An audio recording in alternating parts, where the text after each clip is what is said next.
Open Your Eyes is brought to you by the Belize Bank. Our country, your bank.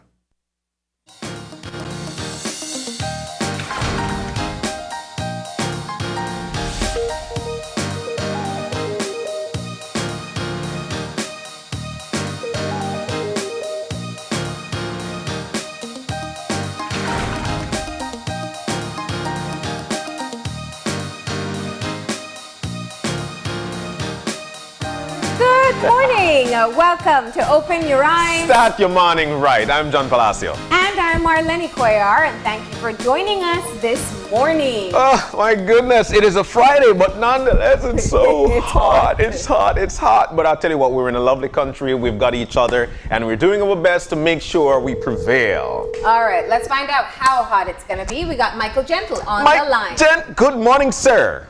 Yes, good morning. How are you? I could hear the Lasco in the background. I'm doing okay. So let's jump on into it, buddy. Tell us the general situation. Let's get into this weather. We are not seeing any significant change in weather conditions. The seasonally hot, hazy, dry conditions will continue. We're likely to see temperatures elevated for today and tomorrow. Wow, somewhere around 106. But before we get there, I could tell you what I think so far in terms of the weather forecast, the hard copy. You guys just go to the Weather Bureau and you just change name. Everything remain the same. Yeah, no major changes. So tell us about the 24-hour forecast. We continue a bit hazy today, with the sun trying to peek through. Partly cloudy tonight. We don't expect any significant rainfall, except we could get the chance of an afternoon thunderstorm over the mountains today. And we could see this again for Sunday. Oh, okay. All right. So in the temperatures for today, the highs? Okay, we're looking at around 91 along the coast. I need to note that coastal temperatures are still a bit higher for the southern part of the country. Okay. Inland areas up to 106 degrees, and we're expecting 90 at the high elevations. Oh my God, 106. And give us a little bit of good news with the lows. Okay, with lows, we're expecting about 82 along the coast, 74 inland, and 70 at the high elevations. Nighttime temperature is still relatively warm. All right. And let me see, in terms of the outlook? No major change expected for tomorrow, Saturday and Sunday, except that we could likely see an isolated thunderstorm over the mountains again for Sunday. Are there any advisories or warning for us? Okay, we still maintain the heat advisory. Residents should remain hydrated and avoid the direct sunlight as much as possible, especially for inland areas. And the risk for forest fires will remain high during the next few days. All right. Anything else you'd like to share with us, forecaster? Well, as I mentioned in the heat advisory, remain hydrated, drink a lot of fluid, water mostly, and to avoid direct sunlight as much as possible. All right. Forecaster Mike Gent, thank you so very much. Stay hydrated, sir. Yeah, for sure. Have a great day. Have a great day. Same to you. All right. Wow, there we had it. Whew. 106 inland. Yeah, that's some scorching temperatures there. You know, it is, and they keep on saying it is seasonable. Yeah, it is. Which means it around is. this time we Wow, do get very intense heat. But, you know, we have been told that it is going to be very warm. It is going to continue to be very warm and dry.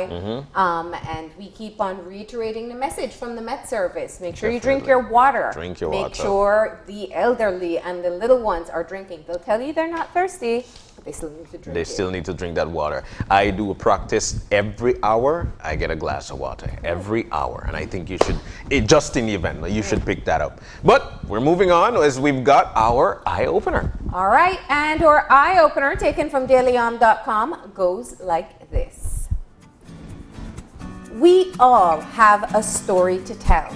Whether you publish it or keep it to yourself or family, allow yourself to be heard. Everyone, at one time or another, has wanted to express his or her story. We've all experienced feelings and events in our lives that we are longing to write down.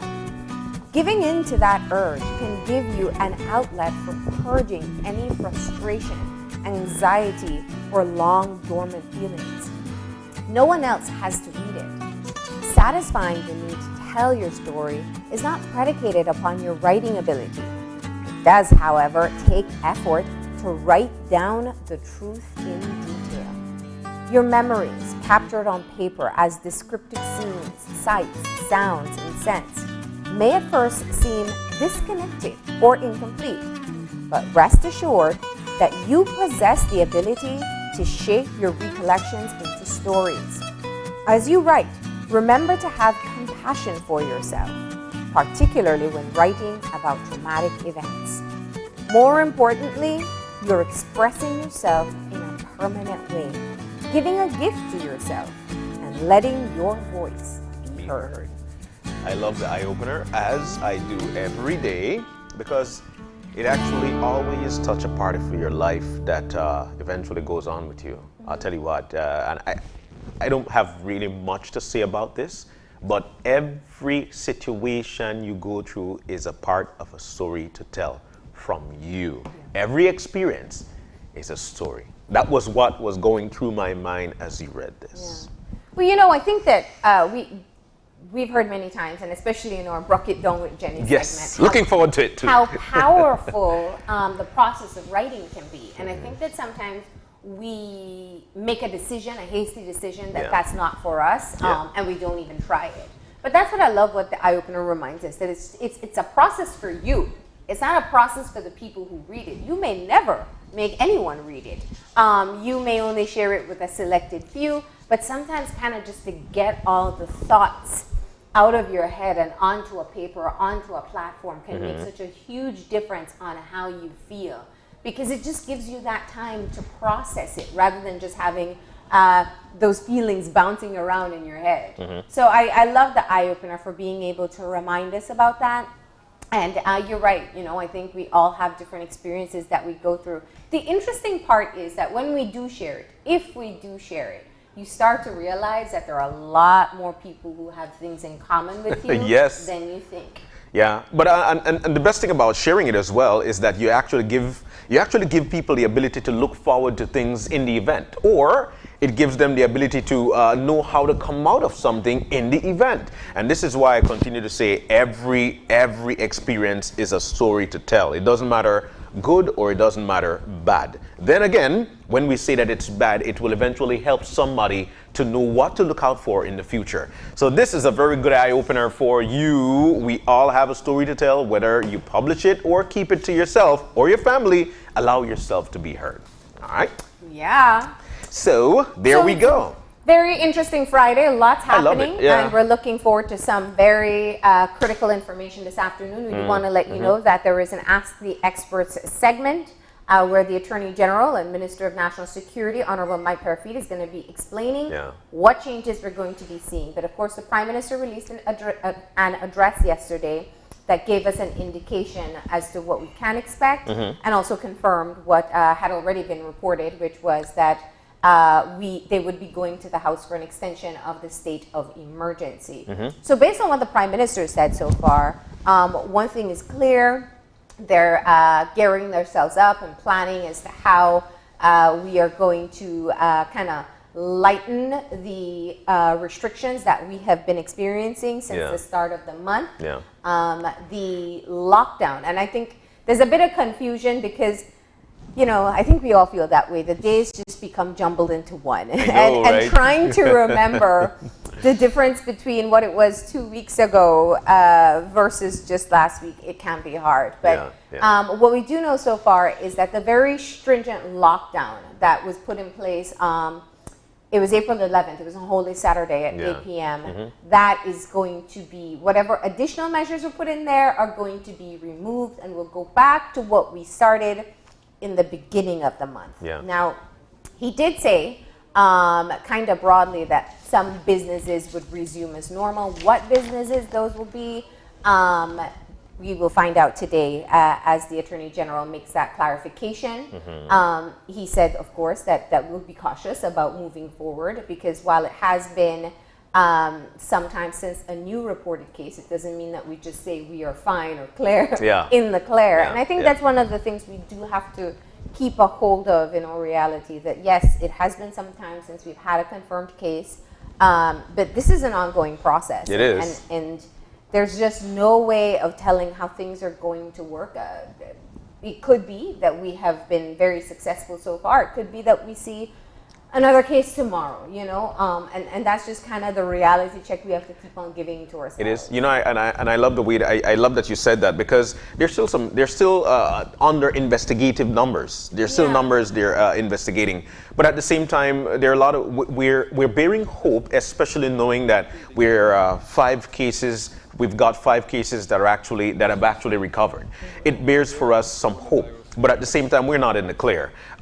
We need to understand that anything can happen at any time. We still need to remain inside until there is a vaccine for COVID-19. We're not out of the clear. So please continue to practice social distancing. It is very important that we do so. Yes, we're in our country. We're trying our best to make sure that we continue on a path of recovery, but at the same time, things can change at any given time. Remember, when it comes to the information here at Channel 5, what we do is that we get information from the Ministry of Health, and that is what we dispense out to you. Do not listen to rumors. Make sure that you go to various sites that we share with you, so you could know exactly at what point that we are. I still feel, though, that some folks do not understand the process that's going through, or the upliftment, or the fact that they'll be uplifting the stringent measures, but at the same time, we still need to practice social distancing. It is very, very important that we do. Well, I think that's why I wanted to mention it, because when you hear the Prime Minister saying that SI 55, I believe Yes. that's the one it was, would come to an end effective midnight on Saturday. You know, I think people thought we were free to move around. Yes. Come Sunday, maybe already planning this Sunday barbecues, but that's not the case. And I think he was very clear in saying that is resuming what was in place before that lockdown. We remember the lockdown was triggered by case number 10, which was our second fatality in the country, where there had been a lot of exposure. The person had been in a private hospital and moved to the KHMH, and had not been tested positive until, in fact, already at the KHMH. So a lot of people were exposed in that process. So we'll see what's going to happen. I think we're looking forward to that clarity from the Attorney General today. And we do, like you said, want to remember that we still have a very big responsibility that lies on us. And that is following through with the safety protocols that we have been hearing for over a month. Wash your hands. You know what happens, right? Like, you start to kind of get relaxed about something. Yes. So you got to make sure you're keeping up the same level of vigilance that you had before we were put on any restricted movements. You got to make sure that you're washing your hands as often as possible. You keep that your distance away from other people. The Prime Minister also said that since public transportation will be allowed to run for essential services and essential purposes, they will be required to wear masks. So that's also a very critical point that people will need to know. Definitely. You know, when the lockdown started, that's when the public transportation stopped. And that was a challenge for some people. We heard the Commissioner of Police talking about trying to get officers in. We heard the nurses talk about how they get to work. I talked to dialysis patients who were trying to get to their treatment. So no public transportation was really a tough situation for some people. Definitely, but at the same time, there are also good sides to people to the lockdown. There are a lot of people who actually make use of the 5 a.m. to 8 a.m. going out there and working out, which of course now you can go on Sundays. Now you could go on Sundays. I think now you'll be able to go in the evening. I'm not sure. I'm an evening jogger for the most part. Well, they had early morning situation. So. But the 5 a.m. to 8 a.m. we noticed that a lot of people are actually taking advantage of it, and it's for a lot of people something new that they're starting. People are actually planting gardens now. They're doing so there are good things that are coming out of it, and we want for you to continue to roll that out. It is very important. At this particular point, we don't know what could happen. Remember, until there's a vaccine for COVID-19, we're not in the clear. Yeah. So, but we will look forward to official information and see what's going to happen with the changes in the restrictions. And of course, we'll be here with you nonetheless. We'll be here with you all the days that you wake up during the work week, and we'll be with you at night for the news, for the full recap. And that part of your routine can continue to remain the same. And we'll bring you all the information we can in that process. And also on Friday evenings, I'm not sure, we have the segment at, I think it's 8 o'clock on Friday evenings. Oh, uncovering There you go, COVID-19. uncovering Yeah, so we got our COVID-19. panel of, actually that's airing tomorrow at 8 o'clock. Okay. So you can look forward to that. They are discussing kind of the biggest developments for the week from various perspectives, and we make sure that we try to make it as all-encompassing as possible. So you talk about the legal aspect, the business aspect, the health aspect, clearly, but also mental health. And I think that's a crucial component that we perhaps don't pay attention to often enough. We don't. I find myself in the evening time, especially just wondering, like, then you want to have that conversation. But there's so many things that we need to uncover indeed. Yeah, and I think that, we find ourselves doing things that feel weird. Yeah. Maybe reacting weird. You Maybe said you're it. a little bit more low energy than you normally are. Maybe you're a little grumpier than you normally are. I am. Guilty. I wasn't saying it. Guilty. But we are in unprecedented times. We've been asked to change we are. so much of what we know about our interactions in just such a short time. And so clearly it takes a while to cope with it. And Definitely. we do have to acknowledge that. But like I said, that's only one of the components covered in uncovering COVID-19 pandemic. And you can check out the new episode tonight at 8 p.m. hosted by William Neal with a panel of experts. That's right. And so while we're in this state, a lot of people actually ventured out on the internet. The people have been living on the internet and reading this, watching that, doing this, and actually watching all these wonderful memes or those that are out there. Yeah. And, for the most part, they're very funny. There are a lot of people who are actually creative. There are a lot of people who are actually doing some serious things when it comes to the COVID-19. In terms of memes, there's one that I've seen. What we should say is that we're doing morning tea. Yeah, I'm sorry. Yeah, we're And mixing so it up. we're actually asking you what's been the most creative COVID-19 parody or meme that you have seen. And man, there are a lot. Millions of them. I think that you're right. The plus side of people being at home is that they have really just tried to find ways to express themselves, and some of the things have been absolutely hilarious. Definitely. I've seen a lot of stuff on the internet when it comes to memes. There's one guy with a coconut shell on his face, and he's got it there and look like a chin built in. It's just so funny, but he's trying to protect himself. I'm not sure if they just put it there. Yeah, and a lot of people have gotten into TikTok as well. Oh, yes, so they're doing all yes. the TikTok videos, and they're hilarious They to watch. They are. I one that I loved, and this one was early on. It was when people started coming up with songs on how to wash their hands. Big soca fan, you know that. And when Alison Hines did a remake of Paluma Ding Ding Ding to a wash hand. I loved it. It was like wash your hand and ting. It was Wash your hand and great.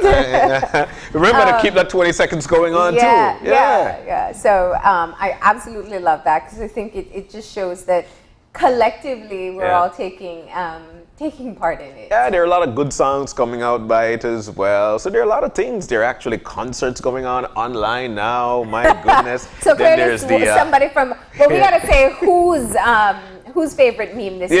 Yeah. Whose is this? Just raise your Oh, hand. there we go. Our director, Chris Mangar. All right. So that's his favorite meme there. Then they put Chris the will song ask any together. questions. And then they put the song together. No sweetheart pass. No sweetheart pass. Like, how do you get these things in your mind? I'm telling you, people have been crazy creative. Yeah. So let us know which one you thought was really funny or cute or interesting or creative. You can go ahead and share it right on your live stream on Facebook, or go ahead and post it and tag us. Maybe we haven't seen it yet. I'm sure we haven't. Yeah, there are a lot. So go ahead and share it with us, and let's just all have a good laugh today to That's kind of get right. that Friday energy going. No sweetheart for us. No. I like that one. I'm a favorite, by the way. Just to say. But I wonder how your wife feels about that. She is a big fan of it. She's a big fan of it. Look, when I sing it, she just starts dancing. Babe, sing the song again, you know? I don't believe you, but if you show me proof, then I will. All right, we gotta keep it moving now. Yeah, we're moving on. We've got a wonderful show lined up for you this morning. It is a fun Friday, and what we'll be doing, and thanks to the fact that we could actually venture around the world, we'll be taking you over to the UK. You'll be joining a Belizean out there to talk about COVID-19 around the world, actually UK, and a critical care nurse in the United Kingdom. That's segment number one. All right, and then we get a check-in with Jenny. Of course, she's going to give us some techniques how to handle the anxiety that we're feeling at this time. And in the third segment this morning, we'll jump in the plane again and we'll sail all the way over to India. And we'll be joining a Belizean there as well. All right, we're going to close off with another edition of Kids Time.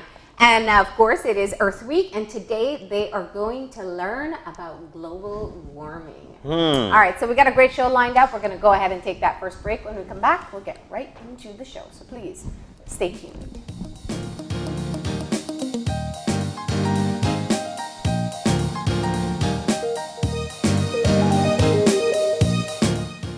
With over 100 years of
Today's COVID update is brought to you by Fulltech Systems, your technology center, where you'll come for the price but stay for the service.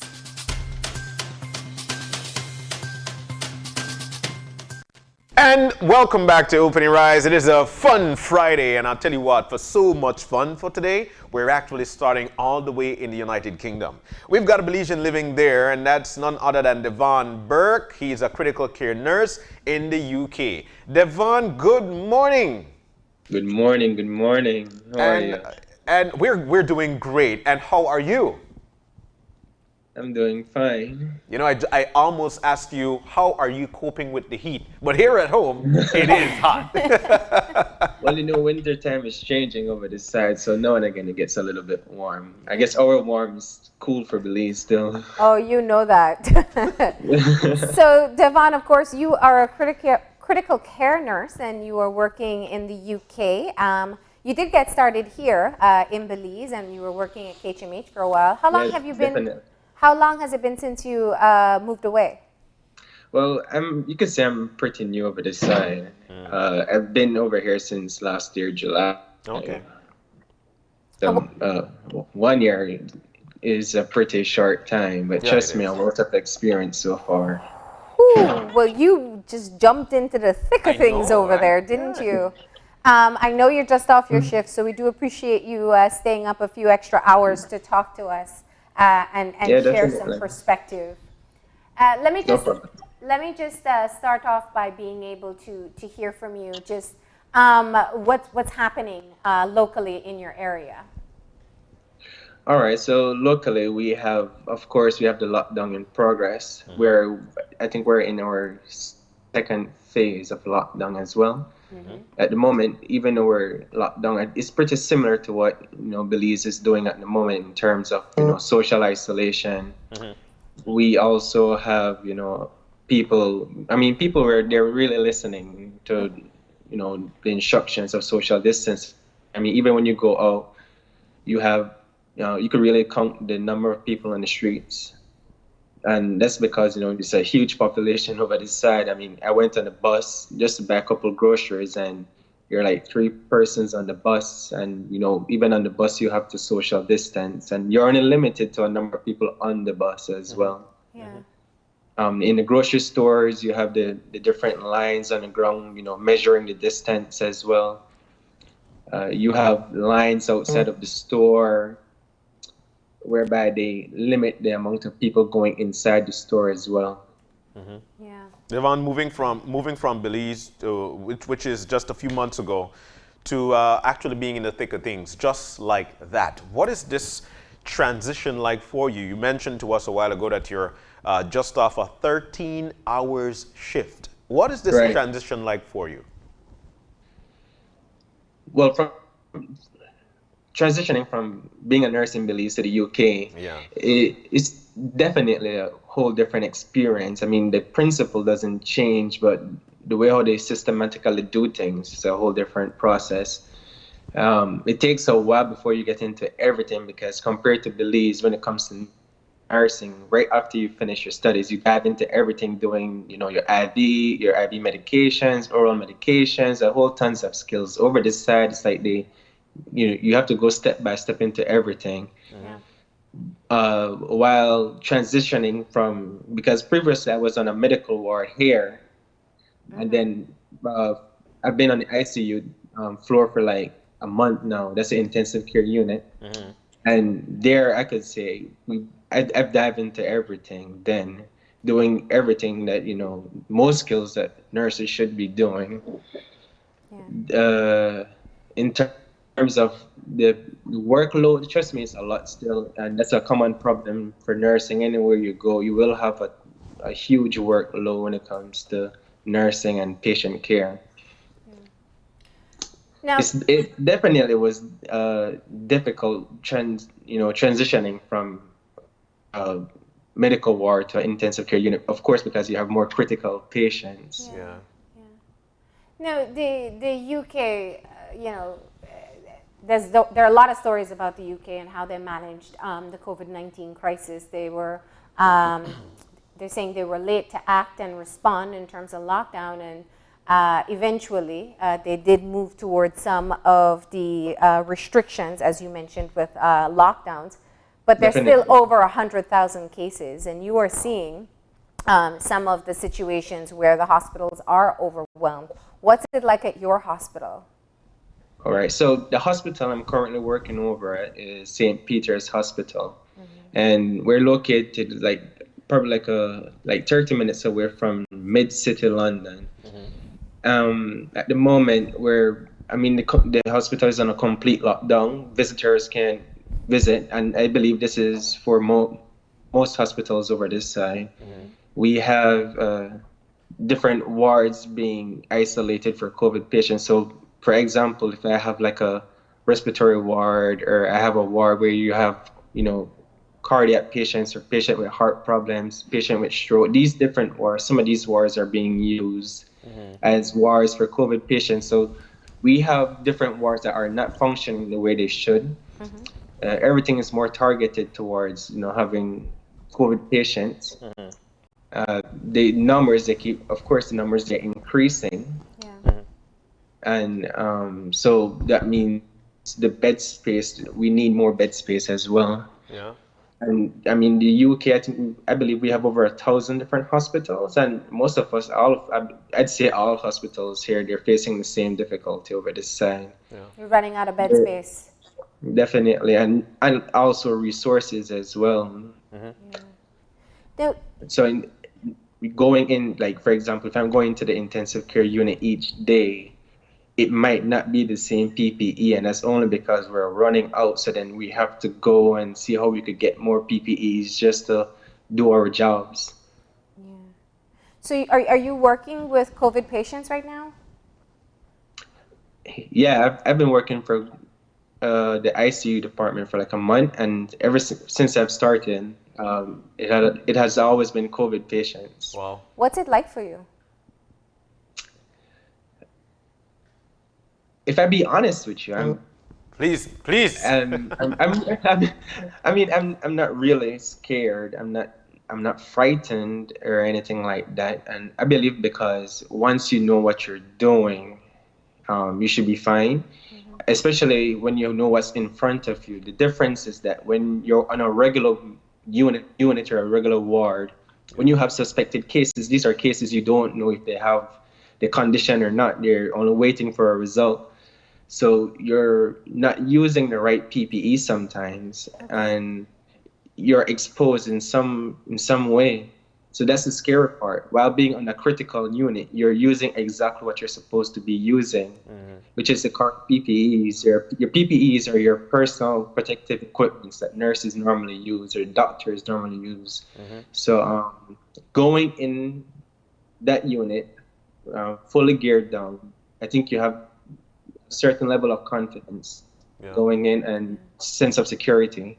Working with these COVID patients as well, you learn a lot more about the virus first, and rather than from the media or from the internet or from different research. Having that first-hand experience, you get to understand how each human body responds to the virus as well. Yeah. And trust me, you learn more information every single day. There's always new published information about the virus, and guidelines are constantly being updated. So this virus is something that a lot of us will have to keep on watching, because we definitely learn a lot of new things about this virus. COVID-19 patients that end up in the intensive care unit would be categorized as severe cases. You are absolutely right. We only know what it's like by what we see on TV or what we read in medical articles. But tell us what it's like firsthand. When you see a patient come in, what are they experiencing, and how quickly does it progress? Okay, so I'm just going to, go general about the condition itself. With COVID, we all know this is a respiratory disease whereby it affects the lungs. So the lungs is target, and we have different categories of people who are infected. So in terms of signs of symptoms, we have asymptomatic people. So these are the people who are at the very low risk of transmitting the disease. There's still a risk of them transmitting it, but these are people that don't display signs nor symptoms. Okay. You have those with mild symptoms. These are the ones that might have the cough, a low-grade fever, which could be probably like 100 to 102. You have people that have, they might have diarrhea, just typical signs and symptoms of just a common flu.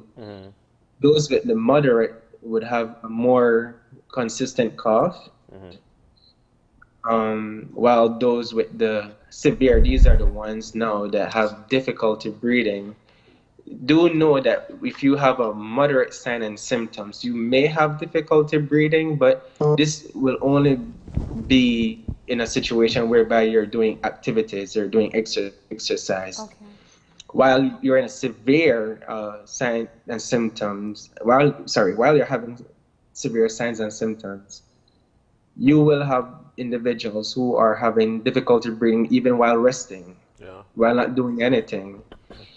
They will also have a very high fever. I'd say from 104 to 106. Wow. And these patients are commonly, I don't want to use medical terms, so these patients are normally having very, very high fever.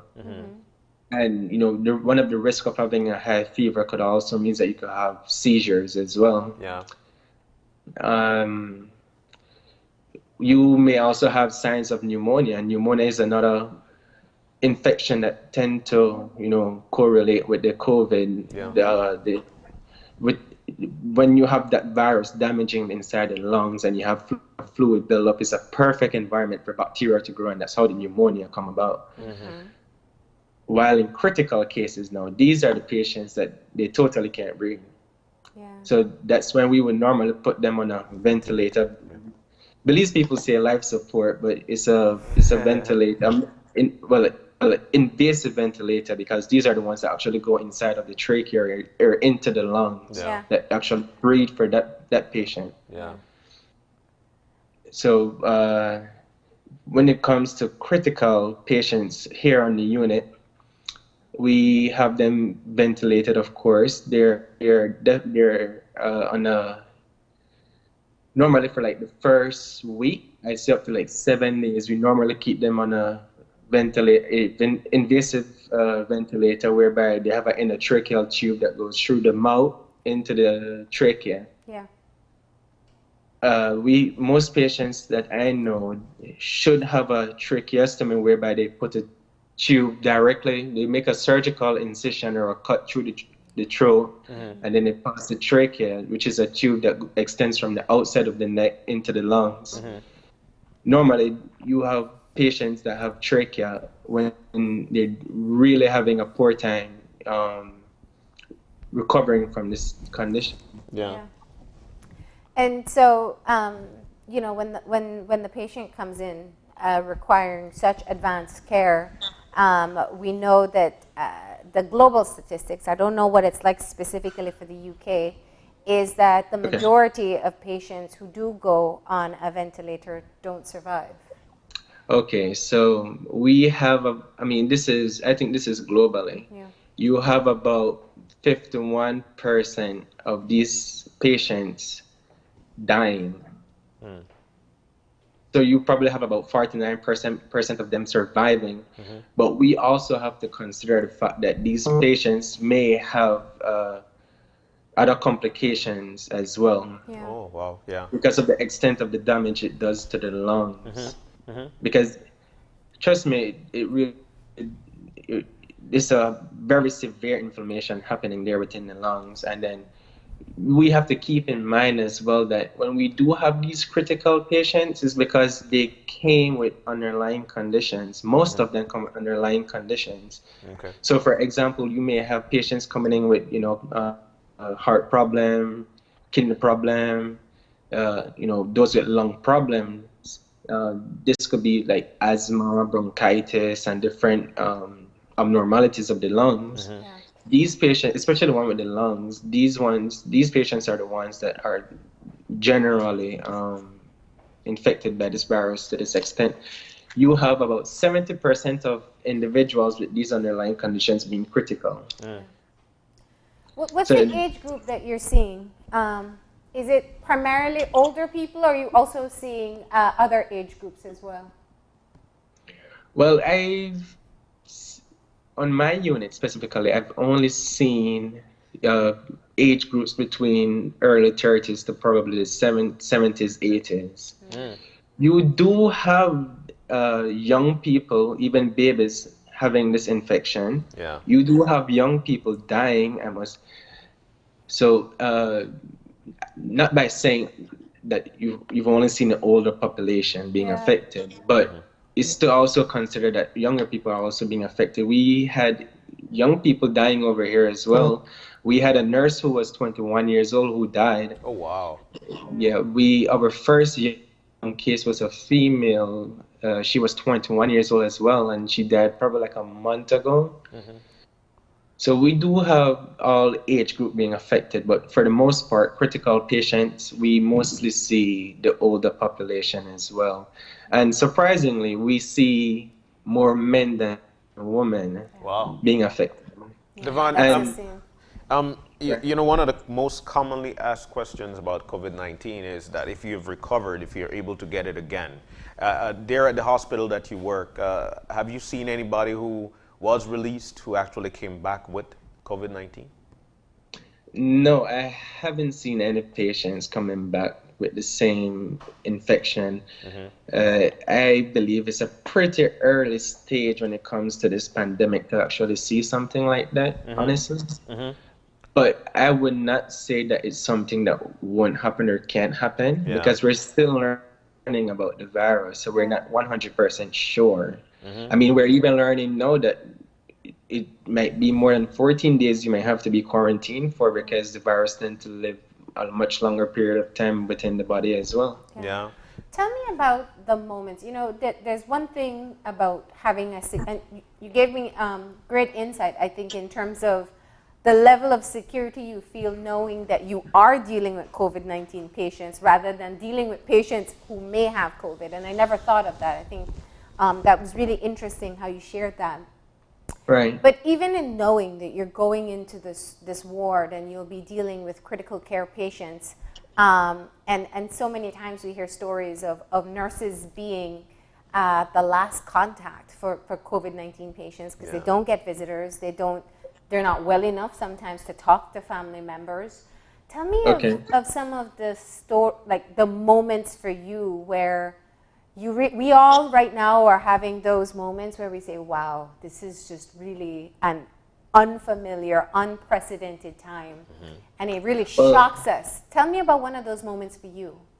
I'm actually happy that you asked that question because just this morning I had an experience and it was really heartbreaking for me. I've been taking care of this patient and that's because this patient never had COVID.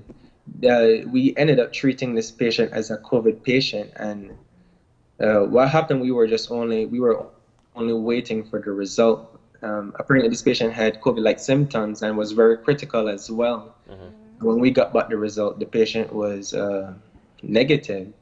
And the hard part about this was that, being that this patient was ventilated, this patient actually had a very low prognosis, or this patient, knowing that if we had taken him off the ventilator, which we were planning on doing that today, that the patient would have died. The sad part about it was that when consulting with the family, they had two options. The first option was that they can come, one person can come, visit the patient for 1 hour, and then quarantine for 14 days. The second option was that you could stay at home and go to the funeral. So that, in other words, if you come and visit your loved ones, you won't even be able to go to their funerals. Yeah. And if you decide to go to the funeral, you can't spend that last moment with them. Wow. What was the outcome? What happened there? Well, the family ended up, choosing the funeral. I guess they, at the end of the day, it boils down to what you really want as a family, Yeah. Yeah. and what matters more to you, Yeah. or what would be more better. So I guess, when it comes to funerals, you have that family togetherness. Yeah. So people have a different outlook on it. Tough choices. Yeah. It's a Very tough tough choice. choices. Yeah. Tough choice. But No, Devon, And you and can- we've heard them around the world. Yeah. I think in certain countries where healthcare systems become overwhelmed, there are even protocols in place as to who get the ventilators first. yeah.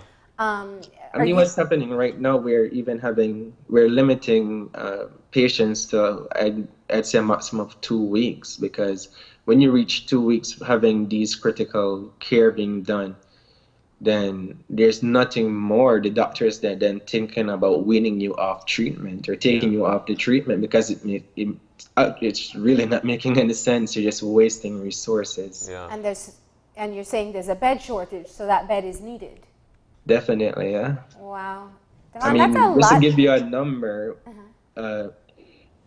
before the pandemic, our intensive care unit had about 18 beds, and now we had to expand up to 40 plus beds, Yeah.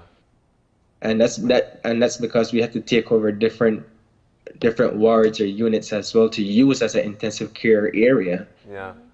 Devon, I'm sure whenever you get home off your 13-hour, 15-hour shift, probably 24 hours, I'm thinking the first thing you do is actually log on to Channel 5 and find out what's going on here at home. You're seeing all these things, and it's very drastic. You're over there. You've been there for a few months. You're hearing about in Belize. We have so far only 18 cases. We've got 5 recoveries. What's going through your mind when you see these things? And would you want to be back at home or enjoying the experience there? Okay, so trust me, if I could go home right now, I'll definitely run home on first flight. But we both know that can't happen right now, for one, the pandemic, and two, thinking about putting my Belizeans at risk if I'm coming at home as well. Yeah. Secondly, I was a bit upset initially of how things were being handled in Belize, and I've noticed now that there's no increase in numbers, which is good. I believe that's a sign that they're actually doing something much better now. I believe that Belize could have totally avoided the pandemic in the beginning, because Belize had an opportunity a lot of countries didn't have, and that's to actually plan ahead, lock down. And when we take certain things for granted, sometimes we tend to fail. Yeah. So I believe that we're doing, as a country, Belize, I think they're doing good now in terms of numbers, and it should remain that way. We just need to encourage our Belizeans and nurses as well, or healthcare professionals, to just continue doing what they're supposed to do: self-isolate, hand hygiene, wear the correct protective gears, take the social distancing very seriously. Yeah. Keep the lockdown, because you still have other countries that are increasingly going up in numbers. Like, for example, the US, I think they're probably near 1 million cases. Yeah, they are. Yeah. Yeah. So, and here in the UK also, is definitely increasing still. Maybe at a slower rate than before, but it's still increasing. Yeah. So we still can't take our eyes off the condition. Even though I see that Belize still have 18 cases, I believe that they should still continue keeping such strict measures, because then we still don't know who have it. We still have asymptomatic people. It's only because of what is happening now in Belize in terms of the regulations. The virus isn't spreading. So I personally wouldn't advise them to lessen anything that they're doing, just to keep on continue doing what they're doing until it's definitely safe. Especially since you only have about 5 recovery and about 18 cases. Yeah, you're up to date, and so we've kept manageable numbers, which was the goal. And, you know, I can't help but thinking, a year ago, you were walking the wards of the KHMH, and now you're waking Right. up every day and you're facing severe COVID-19 cases in the UK under a completely different healthcare system. You know, when you have Right. your days that you're really busy and you're walking around and you think of your colleagues at the KHMH, if they were put in that situation that you are there, what goes through your mind? Do you think we could handle it? That's a really good question. I never thought about that one. I believe they would be able to handle it. I believe they're nurses. They're really tough nurses. Trust me. And I believe that if Belizean nurses, they should have the correct resources, or they should have the resources to work with a very good, comfortable working environment. I believe our nurses could handle this, definitely, being over this side. And if I could handle it, they could handle it. And that's because they, most of the nurses back home probably have more experience than I do. Yeah. Yeah. They definitely, I believe Belizean nurses have what it takes to handle the virus. They just need the suitable working environment and the equipment to work with, and they should definitely do fine.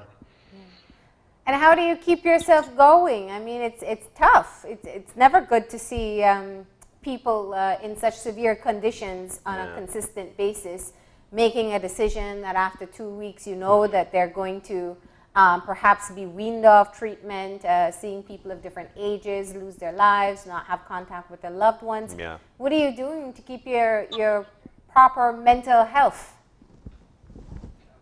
Well, when you know this, I mean, this is for any profession. You know, they would advise you when you come at home, take work off your mind.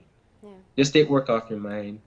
Do things to distract yourself away from thinking of work, because it becomes mentally exhausting when you leave work for like 13 hours to come home to think about work. So then what tends to happen is that when you come home and then you think about work, and then when it's time to go back to work, you feel a bit miserable. Yeah. And at the end of the day, you're dealing with patients, you're dealing with lives, so you want to do your best to come to work in a really good mood. So then coming home, you have to make sure that you take your mind off work. You have to make sure you eat healthy, and that has been a little bit of a struggle for me, especially due to the hours I'm working. But you still have to make an effort to be healthy, eat healthy, stay hydrated. You have to stay hydrated, of course, especially when you're wearing these masks, because it's difficult to breathe in these N95 masks. Yeah. So you definitely have to stay hydrated, do different activities. For me, I'd say communicating with family and friends back home has been a really helping effort for me. They're probably really worried about you, I'm sure.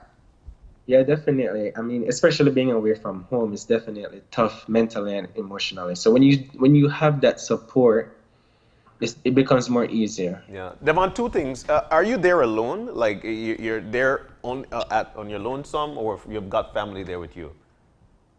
Well, I have no family over this side. Whoa.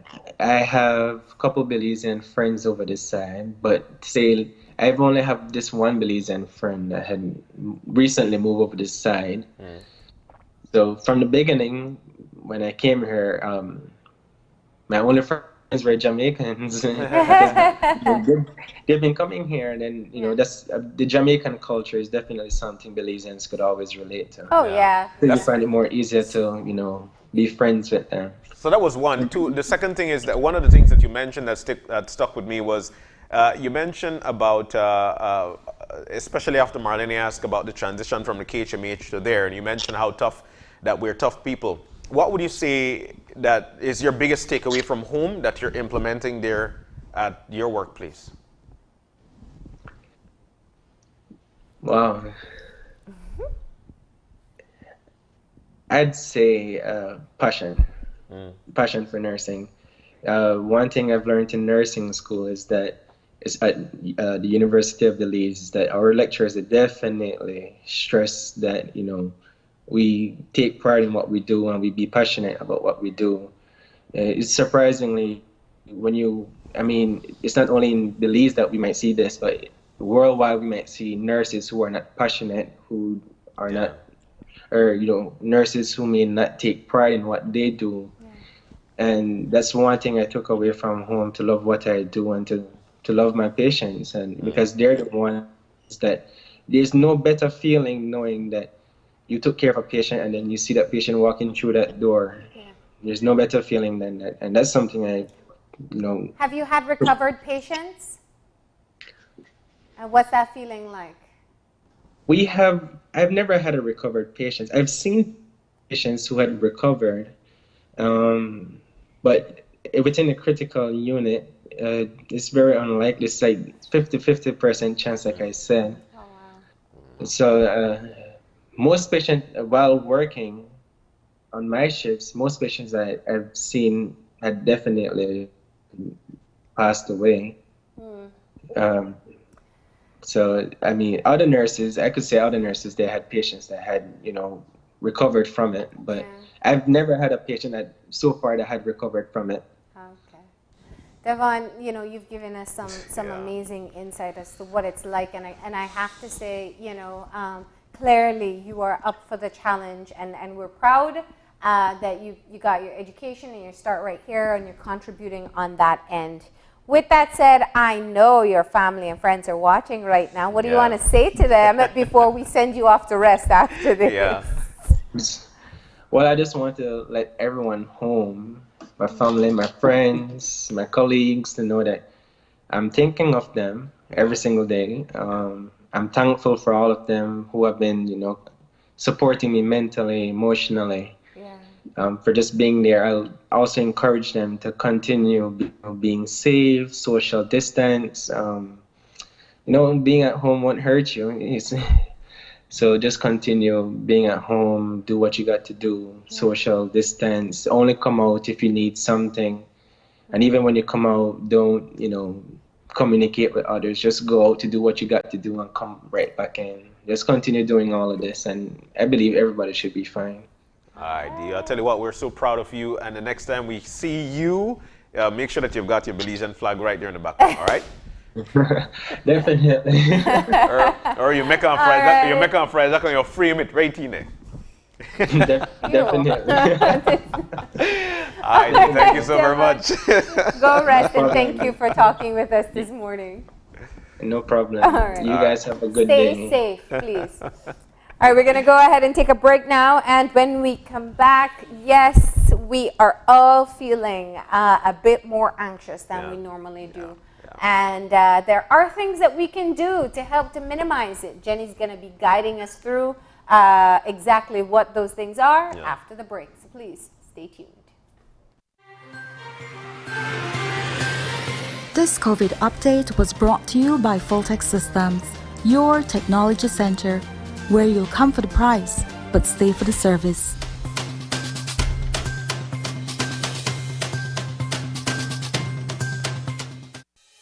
With over 100 years of service excellence,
And welcome back to Open Your Eyes. So we had a conversation a while ago with a Belizean all the way in the United Kingdom.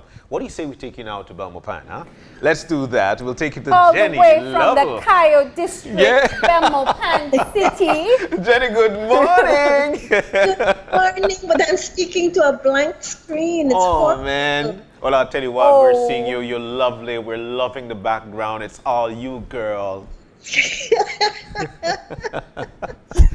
fast.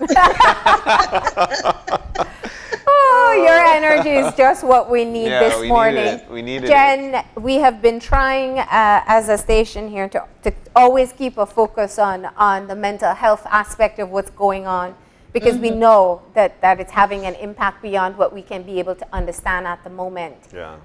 Tell us a bit or help us understand why we need to continuously stay focused on how we're being impacted mentally. We need to also stay focused on making sure that we keep ourselves as upbeat as possible. Yeah. Okay. Because the negative energy doesn't help. Fear triggers a whole lot of things. Yeah, it does. And we're afraid, right? People are afraid of dying. We're afraid of all kinds of things. Fear triggers the amygdala. Now let me break that down into language. Okay, yes. to understand. Tell us. We have in our brain, the frontal part of our brain is where we think, make good, solid decisions, things like that. However, when we are in a panic mode, when we get frightened, we go into that animal instinct, right? Our whole body. You know, if you're walking on the street and you see a dog coming toward you, his teeth are all showing. Yeah. Into that part of the brain, the reptilian brain back here, gets the entire body ready for running, for getting away. Yeah. But if you have to be like that all the time, it's going to really do things to you. Yeah. It's going to affect your body in negative ways, right? This is awful. I can't see you all. Don't worry, we're listening, we're watching you right in your eyes. Yep, I have things I want to show you, and I can't show you. Well, I don't know if you're seeing or if you'll understand what I'm talking about. We can Yeah, see you. Anyway, so what we want to do today, what I'm hoping to do is to give a couple techniques for the children and for the adults. Well, especially the adults, so that they don't get angry with the children, so that they're able to manage the anger that boils up. So you mentioned fear, and I think that's one aspect that we really aren't thinking about. We have a general fear as to what's going to happen. Yeah. We just don't know. You know, is it going to get worse? Is it going to get better? What's going to happen if we don't start making money? You know, like all these other things. But then, what are some of the other things that are happening that's affecting us that we don't realize? Like the change in routine is hard on a lot of people, and being locked up is hard on a lot of people. Everything has changed, and I mean, this is our new normal, it seems, for a while. So it's really affecting people.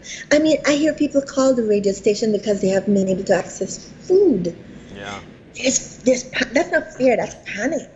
It is. When people are saying, I'm hungry and I need to get food, and I can't get this, I can't seem to get food.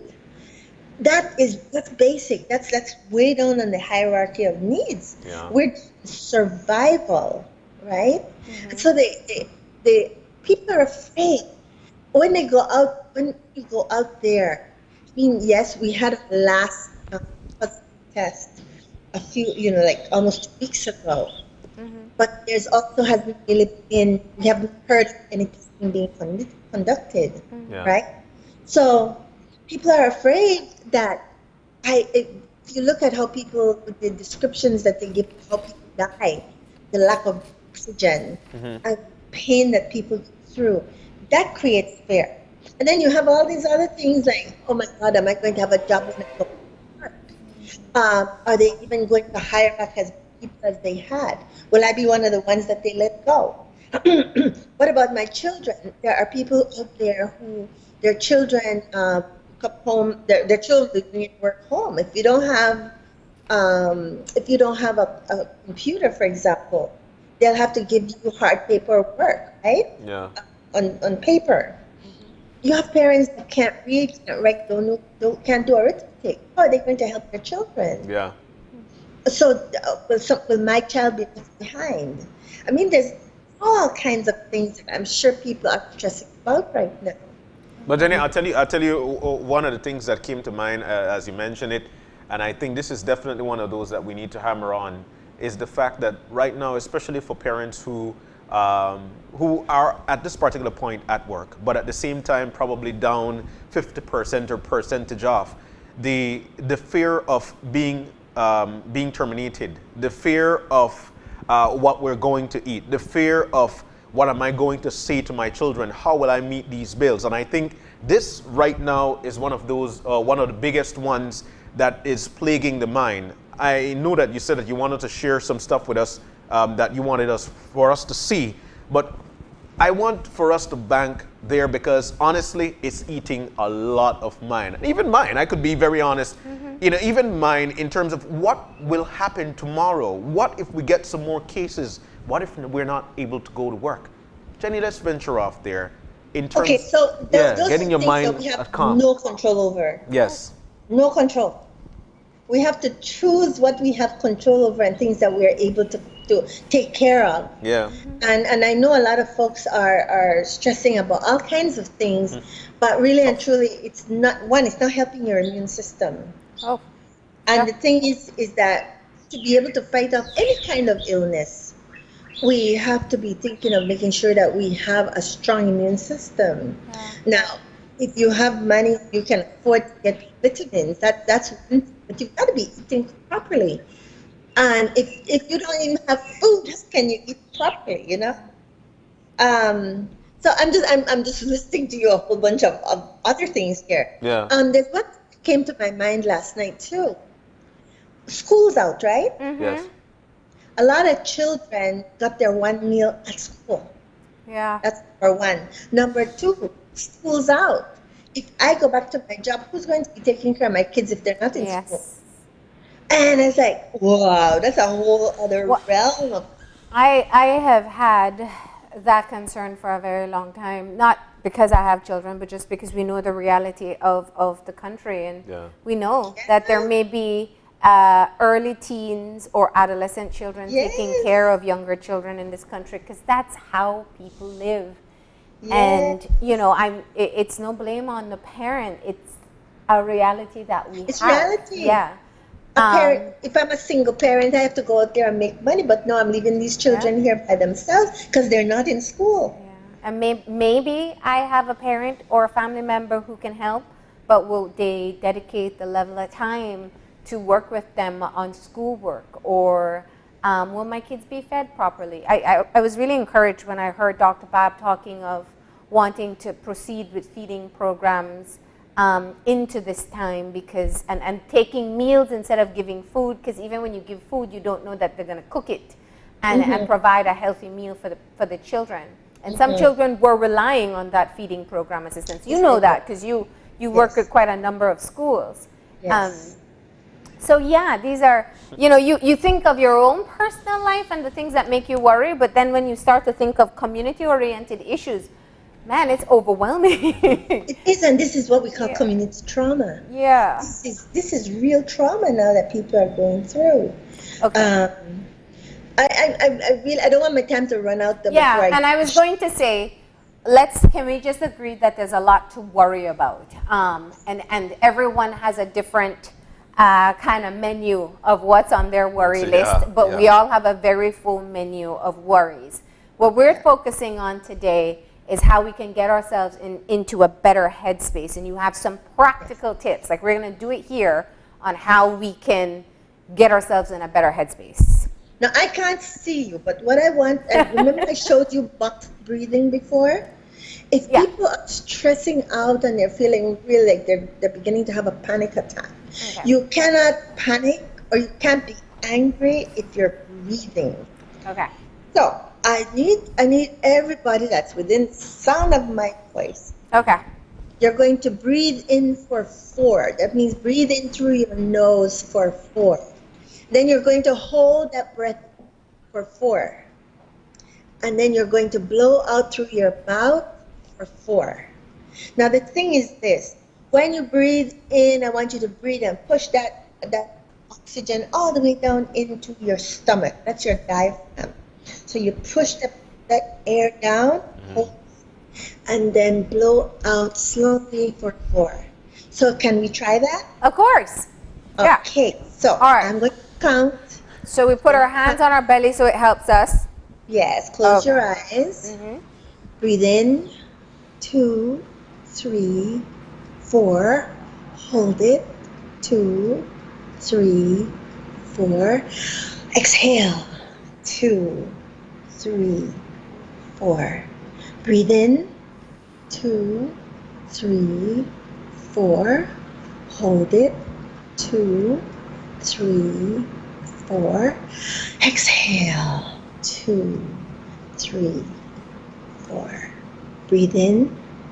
2, 3, 4. Hold it. 2, 3, 4. Exhale. 2, 3, 4. One more. Breathe in. 2, 3, 4. Hold it. 2, 3, 4. Exhale.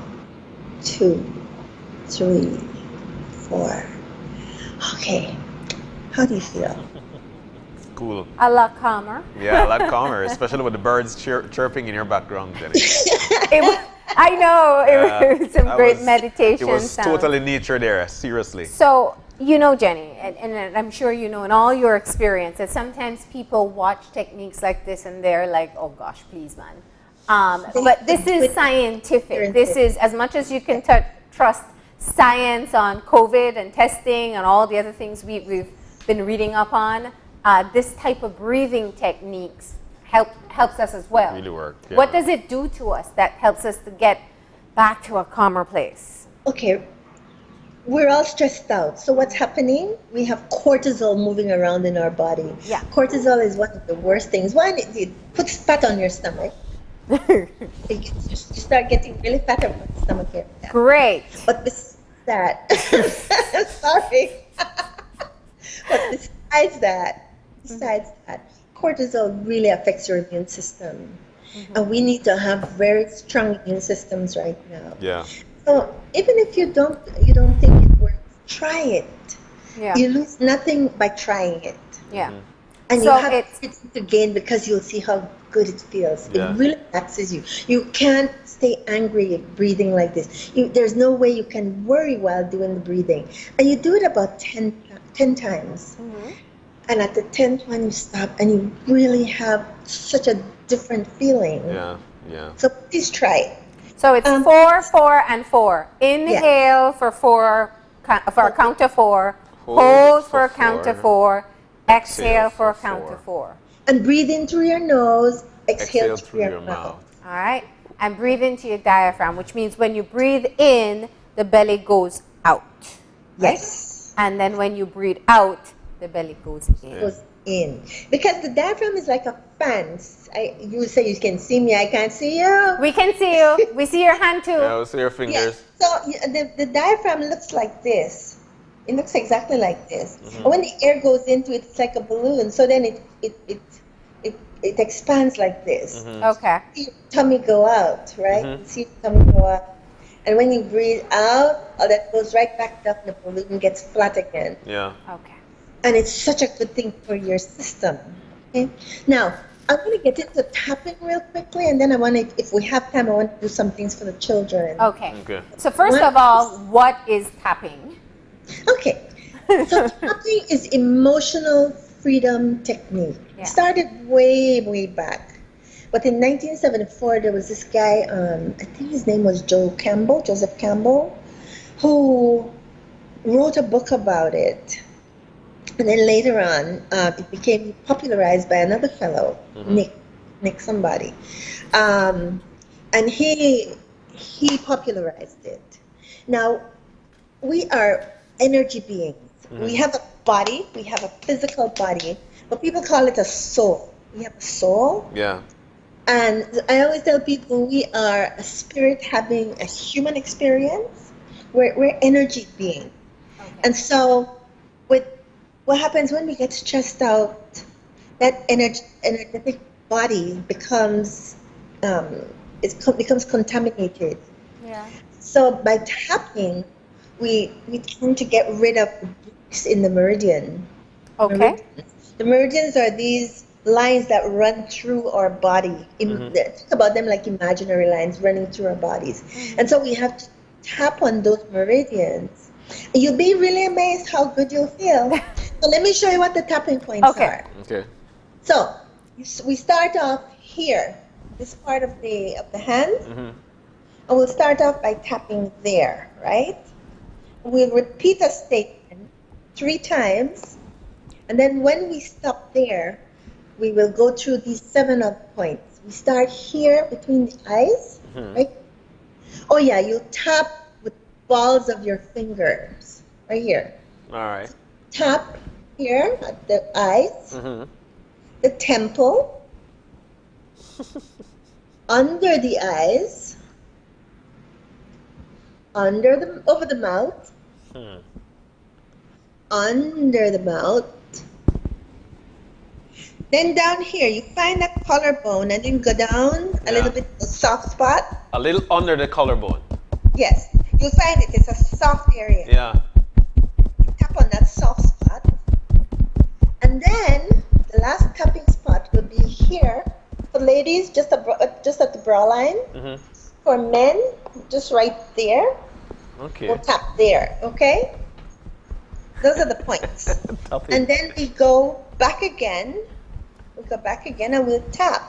We'll tap for, let's see, we'll tap for 2 times. We don't have time to do a whole lot. Yeah. But ideally what you would want to do is tap for about 4 times, 5 Okay. times.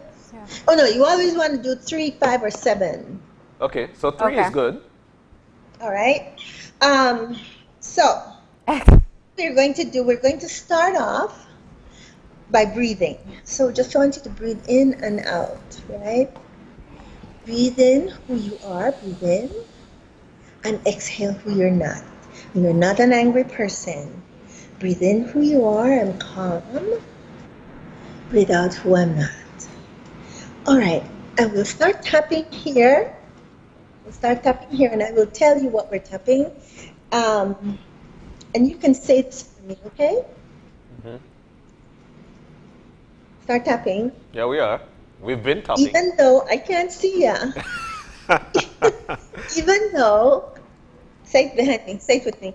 Even though I feel stressed out and overwhelmed. I feel stressed out and overwhelmed. I deeply and completely I deeply and completely accept who I am and how I feel. accept who I am and how I feel.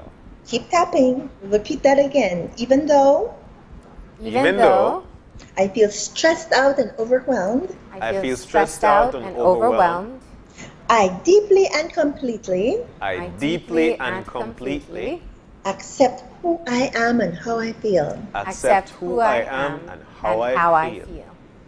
One more time. Even though Even though I feel stressed out and overwhelmed, I feel stressed out and overwhelmed, I deeply and completely I deeply and completely accept who I am and how I feel. accept who I am and how I feel.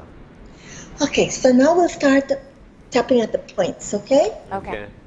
And we'll tap here. Oh, let's see, we'll tap for 5. We'll tap for 5, all right? Where? In between our eyes first? Between our eyes We'll first. start here between our eyes. And you say this. I am stressed out and overwhelmed. I am stressed out and overwhelmed. I have so much stress. I have so much stress. Under the eyes, I am being bombarded with bad news. I'm being bombarded with bad news. I have so much over the lips. I have so much on my plate. I have so much on my plate. I can't think clearly. I can't think clearly. Soft spot. I have so much going on in my life. I have so much going on in my life. I feel so overwhelmed. I feel so overwhelmed. Whew. Breathe out. Okay. One thing I forgot to do. I was supposed to ask you if you guys were stressed out and give me a number on 1 to 10, just how stressed you were feeling at the beginning, right? Okay. Let's do that one more time, and then we're Sure. going to put in the positive, okay? Okay. All right. All right, so we start So, here okay, again. if you're doing this at home, you start off with acknowledging how stressed you are before you start. Give yourself a number, range from 1 to Yourself a 10. number, yes. Okay. All right. And I'm feeling really stressed. I'm at a 10. okay. Yeah. Okay, so we start here again. Mm-hmm. Even though Even though I feel stressed and overwhelmed, I feel stressed and overwhelmed, I deeply and completely I deeply and completely accept who I am and how I feel. accept who I am and how I feel. Again, even though Even though I feel stressed out and overwhelmed, I feel stressed out and overwhelmed, I deeply and completely I deeply and completely accept who I am and how I feel. accept who I am am and how how I I feel. feel. And now we're going to the points. Okay. And if you don't remember the points, just look at me. I'm tapping on the points too, okay? Ready? Mhm. I am stressed and overwhelmed. I am stressed and overwhelmed. I have so much stress. I have so much stress. I am being bombarded with bad news. I am being bombarded with bad news. I have so much on my plate. I have so much on my plate. I have so much going on in my life. I have so much going on in my life. I feel so overwhelmed. I feel so overwhelmed. Okay, breathe in. Exhale. Okay. Again, look at where you are. Check again. 1 to 10. Check where you are on that grid. Okay. Now let's put in positive. Okay. Ready? Ready. Let's start up here. I choose to relax. I choose to Relax. relax. I choose to relax. Choose to relax. I choose to feel calmer now. I choose to feel calmer now. I choose to let go of I choose to let go of stress. I choose to let go of stress. I choose to be calm. I choose to be calm. I choose to be content. I choose to be content. I feel safe in my body. I feel safe with my body. Okay. Check where your stress level is. 1 to 10. And let's repeat that again. We're putting the positive now. We're locking it in. Okay? Mm-hmm. Okay.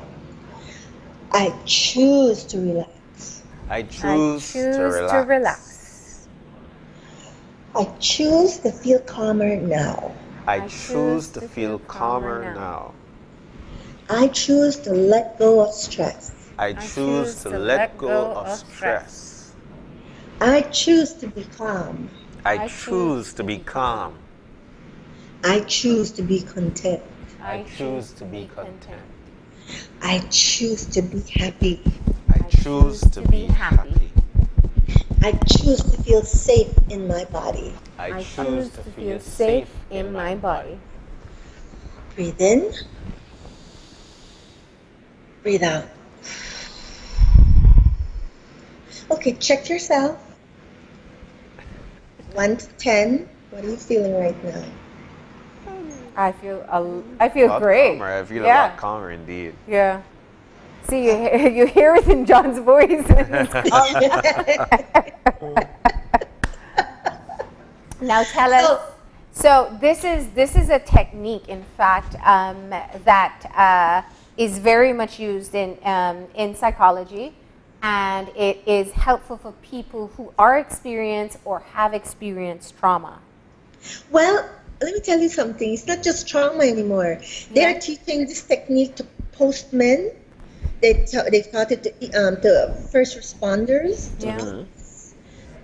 to army people. They teach it to everyone possible because you may meet someone who's really just having a meltdown, Yeah. and you can just have them tap and get them to calm down.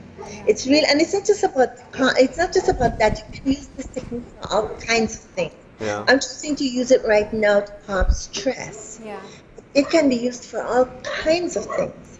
And guess what? Little kids love it. They absolutely love it. So if parents can learn this and do it with their children, and they all do it together, make it a family routine. Yeah. Everybody feel good together. Yeah. Yeah.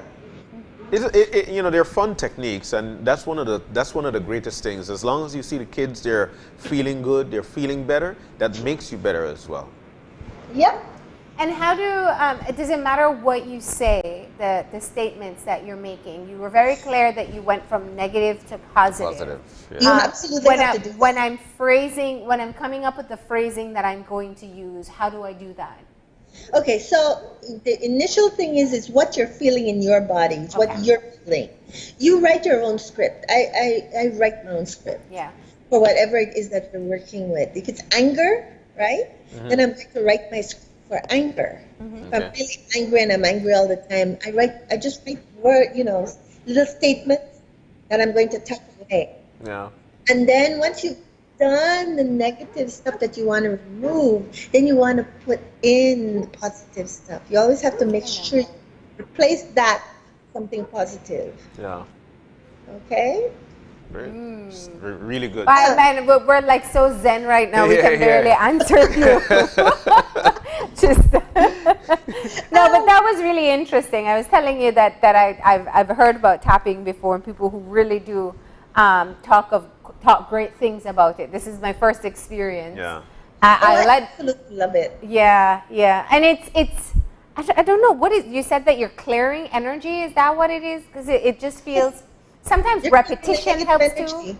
Yeah, feels You're good. clearing the negative energy. Yeah, there you go. How you feeling, John? I'm feeling great, actually. I am. At the start of the conversation, I need to say this. At the start of the conversation, like I felt overwhelmed, especially because of what we're going through and the compassion for people, knowing that some folks are not able to get what they need. But Yes. following the technique and following the practice we did a while ago, actually, I'm feeling much more calmer. Yeah. Now, I'd say definitely try this. Like when you're in that moment where there's so little control that we have over what's happening. You know, imagine as adults, grown adults who make decisions for our own lives and our families, sitting at home waiting to hear when we can just move around and do things on our own. It's tough. Yeah. That's an assault on our common sense of what we've been accustomed to. So I know that really is difficult on people. While many of us understand it, don't get me wrong, and the majority of the country is adhering, it still is kind of tough to process sometimes. It is. Yes. Wow. Yes. Absolutely. Everything you just said is absolutely true. You know, your conversation is really a wonderful medicine to those of us who actually listen to it. But who I really think would need these techniques as well, our leaders who are actually going through having to see a document that says this is where we are, and then having to roll that out to the people. Now these folks, they've got a lot of stress as well. Yeah. I think John is volunteering you to go work with the task force or lead a session with the task force. Try to calmly make decisions. Which I do hope that they take these things into course, it is consideration, important. because decisions made under stress don't take everything into consideration. Yeah. But Jen, I don't want you to lose that time. I can see it in your face, and you're worried that you want to get to your kids' exercise. I need to get my little kids to I get know. All right, let's and do you it. know what? There are lots of little anxious kids who want to know, why can't we leave the house, mommy? Yeah, Why yeah. can't we go see auntie, or go to the park, or go get ice cream, or go see my friends? Poor little things. They really don't My get it. 3-year-old said, we can't go on the street because the police will take you to jail. They hear the strangest things. And you know, it's important it really is important to shield them from a lot of this stuff, as much of it as possible. Yeah. Because little kids will stress. People don't take into consideration that they're sitting around and they're internalizing everything we're talking about. Oh, they're hearing us. Times 2. Yeah, and they see your energy, like, or if you're worked up over stuff. Yes. So, but this is different because you're saying shield them, but we also get advice that says talk to them about what's going on. What's the difference? You will make sure that you don't give them information that's going to overwhelm them. Okay. If you're talking adult to adult, you're going to be talking about all this stuff, talk about how you're feeling, the anger you're feeling, whatever it is you're feeling. They're absorbing all of this. Yeah. Shield them from that. Okay. You can share with them in child-friendly language what they need to know, but no more than that, really. Yeah. Okay. We really have to shield their little psyches, you know? Okay. But for the kids, Let's talk about that. kids, what I want parents to do, and you guys can, I can't see you, I wish I could see you. But what you want to do, imagine that you are standing in mud, and you're in mud all the way up to your thighs. Okay. I've been there a few times, Jenny. And then start walking. How would you walk? Actually, what you do is that you try to make as high steps as possible just to try and get out of the mud. Yes. And that's exactly what you want the kids to do. Get them to imagine that they're in mud up to their little waists, and you have to get out of that mud. And so you're having to lift one leg up high And try to set it down, and move it and set it down, right? And that helps to ground them. It's a grounding technique for the kids.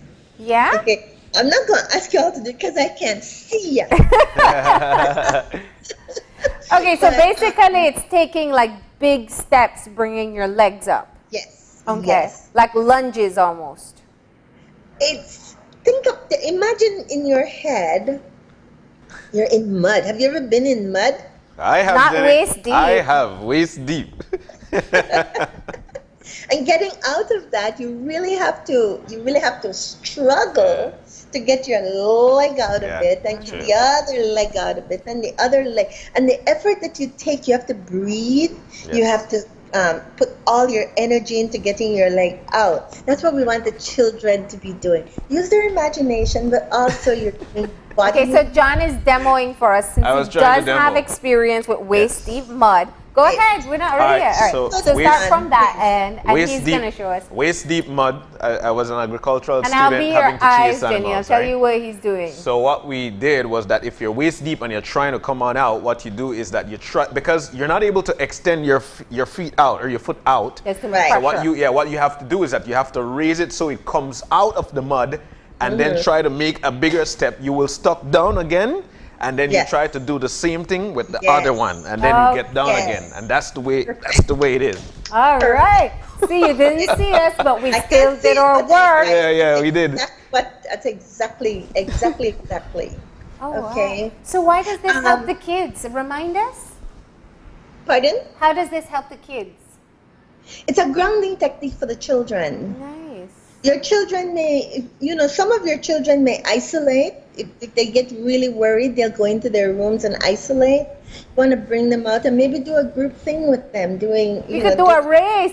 Yeah. Because they're always competitive. Always, my goodness.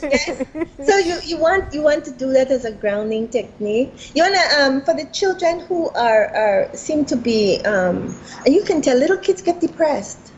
For little kids who get depressed, parents can go ahead and do this with them and get the kids to do it too. Can you see me? Yeah. Yeah, we could see you. So like pat out their arms? Yeah. Those are for the little kids that may be isolating, that are just like really down in the dumps. Yeah. Right? Just do that with them. Why is there a truck outside my house? Over here. Yeah, we I can think deliver they your shall water, pick you Jenny. up. Oh my goodness.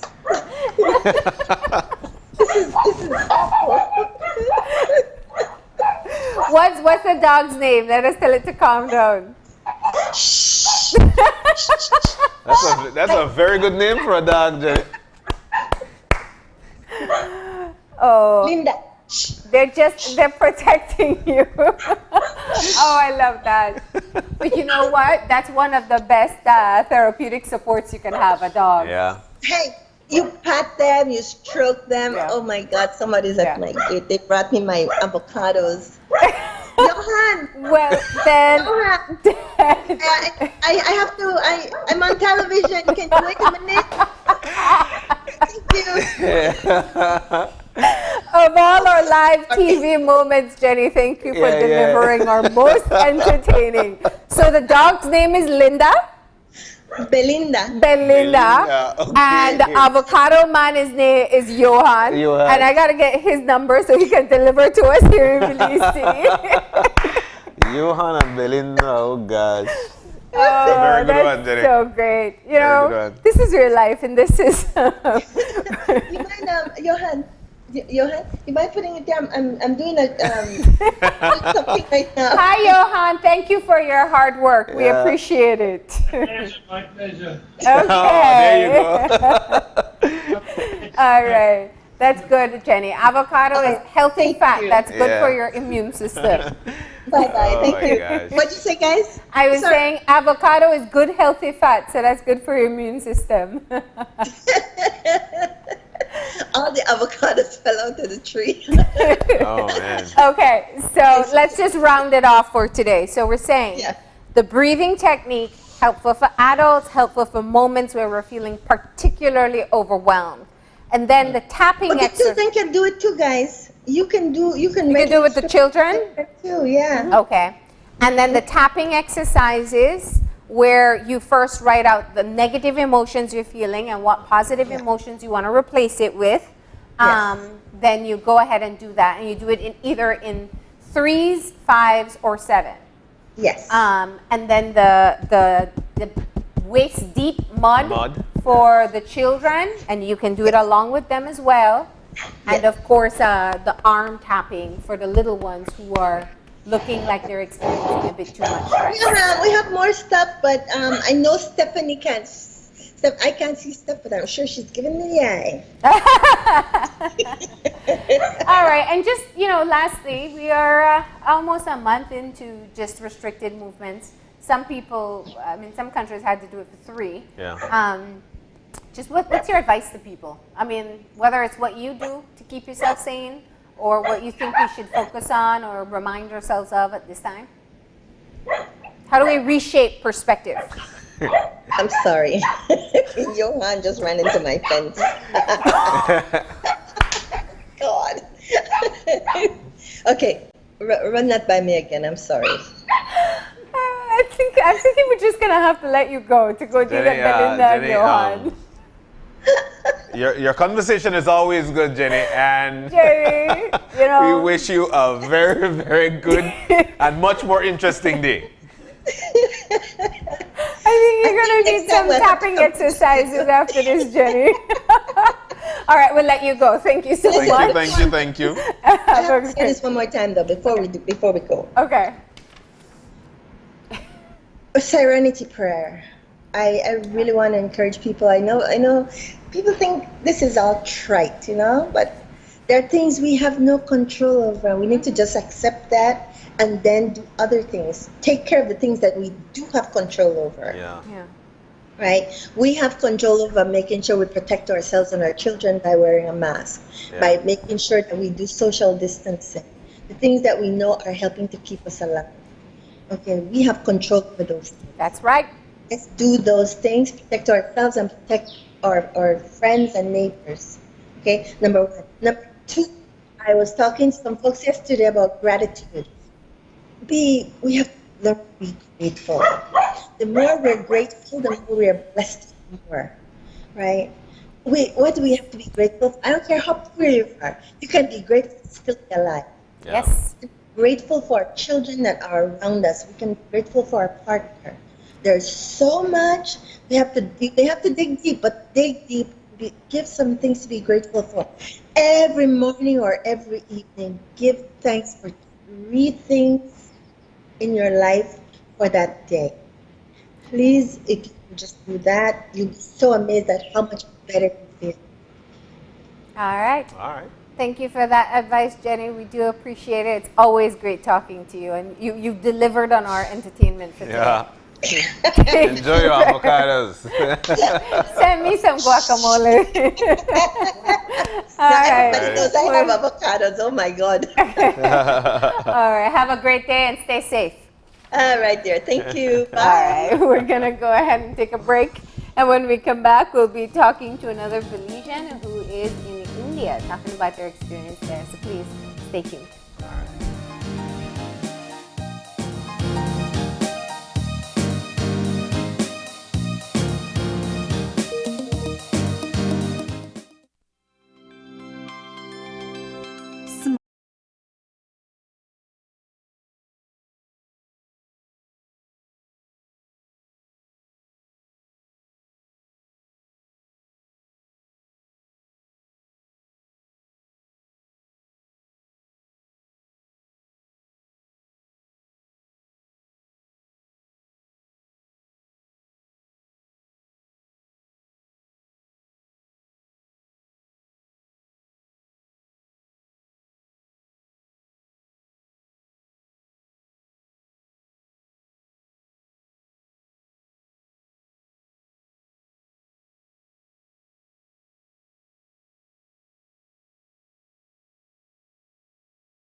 Welcome back to Open Your Eyes on a fun Friday. So, we were in the UK.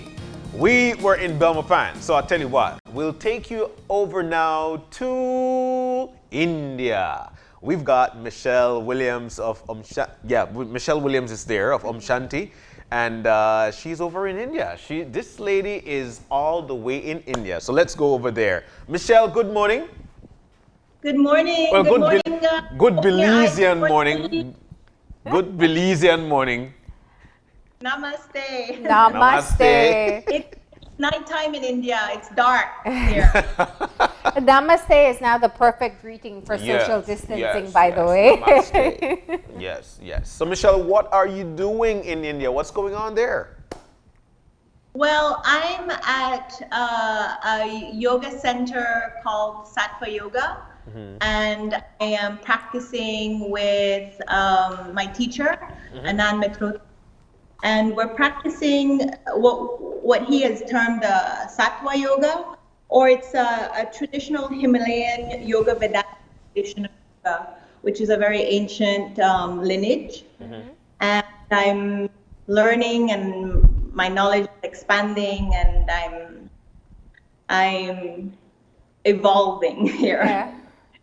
So, you made your plans to travel to India. I'm sure you didn't expect to be locked down there as the situation is now.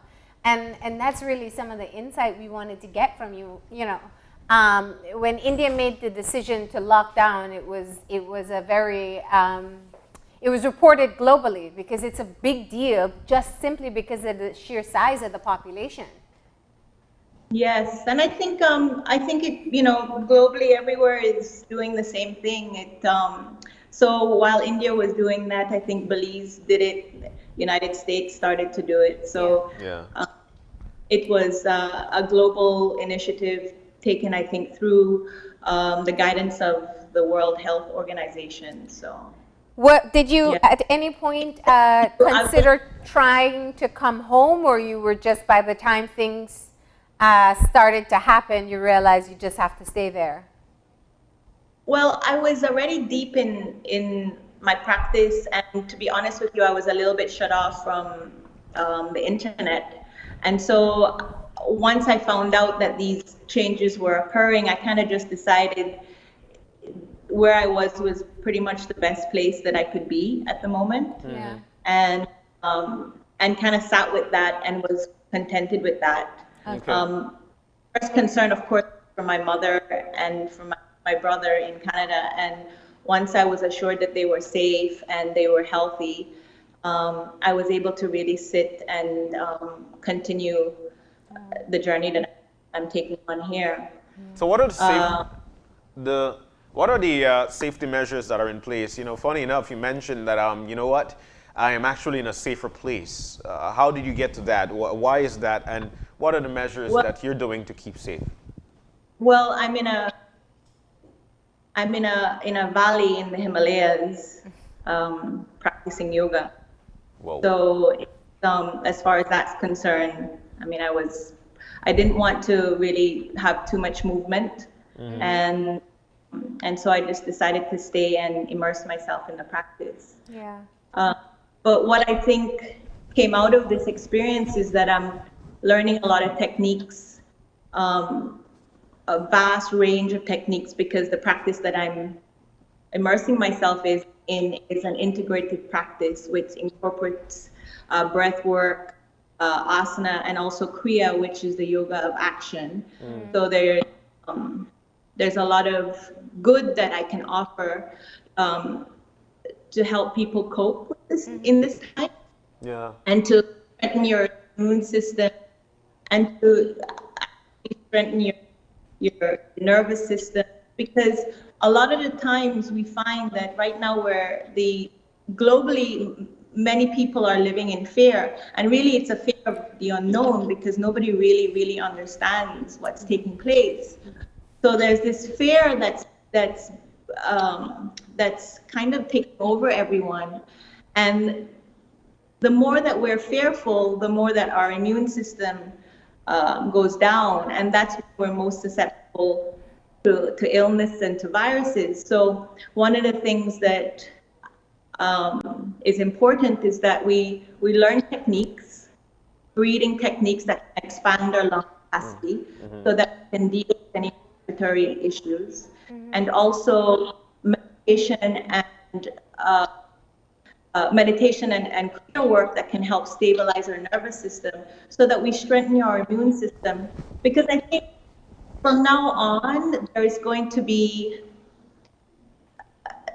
things like this. I don't think happen without a reason. I think that, and if I can speak a little bit on it, I think that basically Mother Earth is telling us, we need to step up and we need to evolve, and we need to start to do things differently. Yeah. And out of this, I think globally we've seen that the world has stepped up and we've kind of embraced more compassion self. We're more we can more appreciate nature. People are talking about dolphins can bridge now, and that they actually people can share the vibration of Earth. So I think that it will connect us back to the things that matter most, and maybe get out of that full speed rat race that we were in before, not acknowledging that are so beautiful and that really are for free.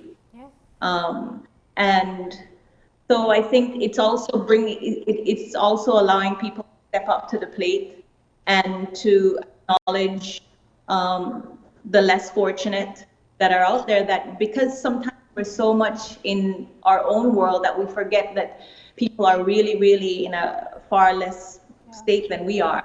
So I think globally, not only in Belize, but globally, I think we've seen that people are really appreciating family much more. Yeah. They're appreciating simple things like flowers and nature and birds. It's a phenomenal thing. Well, and I think it also, on that same vein, it's you never know what you got till you don't have it. Yeah. And so when you can no longer hug and kiss and greet people the way you're used to, be warm with people the way you're used to, seeing family as often, spending time with them, like it brings a whole different level of appreciation for things that we've taken for granted. And I know that now people are moving away from saying social distancing to physical distancing because we still must remain social. Yeah. How are you doing there? You mentioned very early on, so your mom, you're not with your mom. These are parts of the challenges that you have when you're separated in the thoughts and concerns that you have for your loved ones. How are you keeping in touch with everyone at home and kind of keeping at ease with your anxiety? That I have that tonight the internet is wonderful, but the internet where we are, I'm in a valley high up in the Himalayas. It's kind of iffy. So sometimes I get to talk to my mom. Sometimes I'm not. But it is comforting for me that when I get to speak to her, and also for her to tell me, she's so appreciating being able to walk and in the garden, and appreciating the things that maybe she never necessarily did beforehand. Yeah. So and then it was nice Easter to be able to WhatsApp video with my entire family. Okay. And so you have it too, we give social media and we give technology a little bit of a bad rap sometimes, but without technology I wouldn't be talking to you today. And these wouldn't be able to connect. So we have to really give gratitude where gratitude is due. Michelle, in terms of having mental toughness is definitely one of the things that I think I could take away from having this conversation with you, and I'll tell you why. You're, like you mentioned, in a valley high up in the Himalayas. At this particular point, the world is in a pandemic. You're in a safer place. You're worrying about your bro. You're worrying about your mom and your family. What would you say that yoga has everything to do with this in terms of your mental toughness? And what advice would you have for us here at home who have to deal with it firsthand? Yoga is living. Yoga is every single day. And there is there is something about what's happening now globally, and especially with me here and with everybody. It's not just with me being in this place, but with everybody, there's a sense of not being in control. You know, we're not in control. And that is the basis of when you think about having any kind of like higher consciousness, you really do know that you're not in control. And the more we try to control, and the more our ego or our false sense of self tries to tell you that you can control or you have control over this or that, we're really fooling ourselves. And this really is a typical example of us not being in control of anything. And so if we're not in control of anything, the best place that we can do within ourselves is that, you know, in a balanced state, in a calm state, and learning to appreciate and to be grateful for what is right here and right now. And the air that we're breathing, if we have food to eat, if we have water to drink, and, you know, if we can walk on grass and ground ourselves. Those are the simple things that I think that matter. But I think it's important that we really acknowledge the sense of fear that's being generated around the world without really any correct knowledge or really, because nobody really actually really knows. I don't think they're trying to figure it out right now, but nobody really knows. So that sense of fear, and that's why when I see things on social media that provoke that sense of fear or bring people up into a sense of fear, I'm normally one of those people that will go and will inbox somebody and say, you know, it's really not the best thing for you to do, bring up more fear. Let's be proactive, and let's offer something that calms, or that is beautiful, or that can set somebody so that they feel contented and safe. And acknowledging, but this is the best lesson that we can really learn, that we're not in control. That there is a higher being, there's a divine that's in control. And I think that there was a reason for this happening. And hopefully now we can become more compassionate, more evolved people, because I think it's an opportunity for us to step up to the plate and to make changes, and to observe and to realize where we can upgrade consciousness, or upgrade our states of being, or upgrade our interactions with each other and with Earth. I think that's the opportunity for that. That is such a great reminder. I think that you very rightly pointed out some of the challenges that we're all having, whether it is battling the uncertainty, but just how we can flip it to the other end in building appreciation instead. Mish, we're running out of time, so we want to thank you for talking with us a bit this morning, and staying up late, of course, to share with us your experience. You're a great example of how, you know, sometimes when plans go wrong, it's actually going right. Exactly, and that's when you surrender and you just let the divine take control, because we really don't have it. Well, we look forward to when you get back and you can show us some of the new techniques that you have learned. But thank you for joining us. Incorporate a lot of the integrated practice that I'm learning here, digging deeper in some really ancient methods of meditation, kriyas, and offering workshops and retreats to help really balance the nervous system and to help people manage better life. And enjoy, you know. All right. Well, thank you so very much. And we hope to see you soon. Yes, I hope to see you hopefully. All right. So what we're going to do now is, that was Michelle Williams, of course. She is on a yoga retreat and is in India, sharing her experience there. You know, just imagine having an idea of a trip, going someplace and then staying there, but she seems to be taking it in stride. Of course she is. She's doing yoga in the meantime, so that's so much more helpful. Definitely. And just but we got to shift gears to our kids' time. Put the kids in front of the TV and let them learn something from Dr. Binocs. Thanks to J&W Shopping Mart for providing us with this segment. Today, Dr. Binocs will be telling you about global warming. So here we go. Whee!